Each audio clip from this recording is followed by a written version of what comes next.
السلام علیکم پیارے بچوں، آپ حرف واؤ کی کہانی سن کر اس سے نئے الفاظ وردی، ورزش اور وضو سیکھ چکے ہیں۔ آئیے آج ہم حرف واؤ کے متعلق مزید سیکھیں گے۔ یہ دیکھیے، یہ ایک وردی کی قمیض کی تصویر ہے۔ اس کے اندر مختلف حروف دیے گئے ہیں۔ آپ نے ان میں سے حرف واؤ کو تلاش کر کے اس کے اندر نیلا رنگ بھرنا ہے، اس طرح سے۔ مجھے امید ہے آپ واؤ کو بآسانی تلاش کر لیں گے۔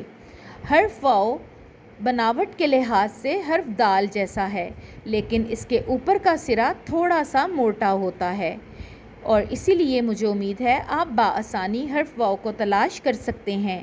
چلیے حرف واؤ کی بناوٹ کی طرف چلتے ہیں۔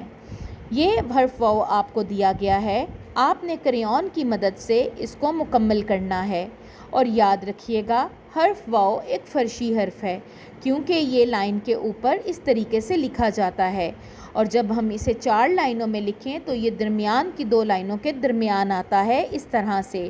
یہ بناوٹ کے اعتبار سے حرف دال کی طرح ہوتا ہے، لیکن اس کا اوپر والا سرا تھوڑا سا موٹا ہوتا ہے، اس طرح سے۔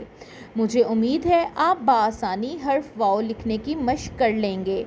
حرف واؤ کی ابتدائی آواز وا ہوتی ہے، اور اس کی کوئی بھی چھوٹی شکل نہیں ہوتی۔ آپ حرف واؤ کو لکھنے کی مشق کیجیے گا۔ اگلے سبق میں ہم اس واؤ کو مصوتوں کی آوازوں کے ساتھ ملا کر 2 حرفی الفاظ پڑھنے کی مشق کریں گے۔ تب تک کے لیے اللہ حافظ۔